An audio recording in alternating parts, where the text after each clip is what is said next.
bridge deals. As you could tell, the name of the episode is after these two guys, the bridge deals for the Flyers. I want to know from you guys, is it too early? Is it too early in a rebuild for bridging these kind of guys? I mean, we kind of have an idea why, and I want to talk about that, but bridge deals. Jack, your thoughts on the Noah Cates and the Cam York bridge deals?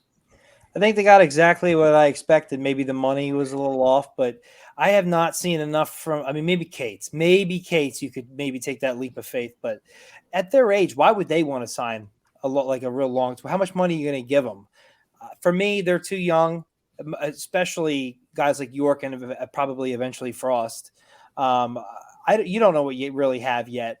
For the player, it doesn't make a whole lot of sense, because these guys usually end up getting screwed if they're worth anything. You think back to Coots' first contract, he was severely underpaid.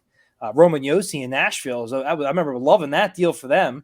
Like, I understand the team wants to get under that, but if you're the player and you've seen that happen, it's better to give yourself more time of development before you try to cash in long term. These guys are going to be how old when these contracts are older? They got plenty of time to sign more contracts. No need to go. I would love the team to do it. Guy like Frost or York, I might be a little. I definitely would like to see more. But in Cates' situation, if I'm Cates, do I really want to sign long term for a little bit more money, or do I want to go 2 years, get more ammo for my agent to use when it comes time to really lock me up? Yeah, I kind of felt the same way. It was interesting. I was hoping for a little more, maybe for both. Trav, what were your thoughts? Yeah, I kind of agree with you both. As a fan, I was hoping for longer term deals for both of them, just because, like, you look, they're 2-year deals. The cap hits low.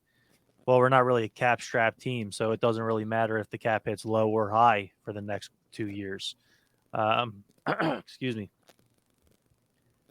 I would have liked, maybe 4 or 5 years, and then, you're not giving them huge cap hits because they're not established superstars yet.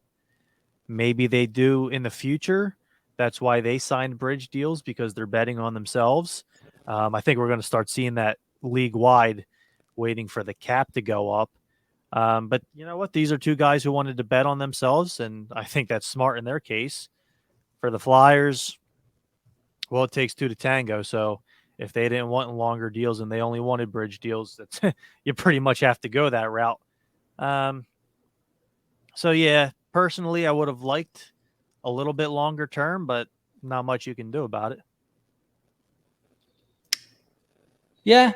And so this might tie into another topic we're going to talk about later in the show, and it has to do with Danny Briere. And is it too early to kind of, give him shit for being 2 months into his first off season and whatnot? So let's talk these contracts here.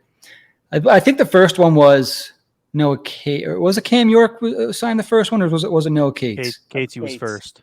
Cates was first. So this is the one. Honestly, I wouldn't have minded giving him a few extra bucks if it meant locking him in for 4 years, because I trust that what we saw last year is what we're going to see now and in the future. Even if the offense doesn't come, the way he played defensively, I think he's a player that you can rely on. And when I say rely on, I mean what you're going to get, right? Because an inconsistent player is not a player that you can really rely on, So I think Cates has at least shown that his floor is something the Flyers can depend on. It's going to help the Flyers win games. If the offense comes, outstanding. I would have, and you guys tell me if you disagree, I would have been comfortable, even if they went to $4 million by 4 years for Noah Cates, if it meant locking him in for 4 years. And even you're talking your potentially third line center making $4 million bucks. Come on. And if he happens to slide into the second line, if let's say the offense somehow develops and he's a 50-point guy, that's a steal all of a sudden, 4 over 4. And who knows, maybe that was offered. But what he signed for, sorry, one of you guys had the number. What was the number again? It was like 2.9. I believe like Cates was 2.6. 2.6. Okay, yeah. So per 2.6 per. I would have went the extra 1.35 per year if it meant getting him for 2 more years because he's 24. You know, on the other side, on the flip side, you know, where does Cates see himself? And you have to factor in the agent as well. The agent wants to make a couple bucks. He's not exactly a young kid, Noah Cates. You know, this is just my opinion. Once you pass 23, not really a kid anymore, right? So can't say he's one of the young guys. Can't say he's one of the kids. He's in his middle 20s. You know, I think at some point during the season next year he's going to be 25. His agent knows he doesn't have that many big contracts in him. It's going to be this one and maybe 1 or 2 more. So he's looking at the next one as a big payout for Noah Cates. Here's another reason why I'm okay with the bridge is that if he does outplay what the Flyers want to pay him, you could always move him. You're not stuck with him, you know, or in 2 years, if he doesn't pan out, you can figure something else out. I'm a big fan of bridge deals. As long as when that next contract comes, you need to be able to negotiate a little bit. You can't just, oh yeah, you had a great year. Chuck Fletcher over here throwing out, you know, millions of dollars or like they're nothing. So we'll see. We'll see, because the Flyers haven't had to negotiate, or I'm sorry, Danny Briere hasn't had to negotiate a contract like that yet.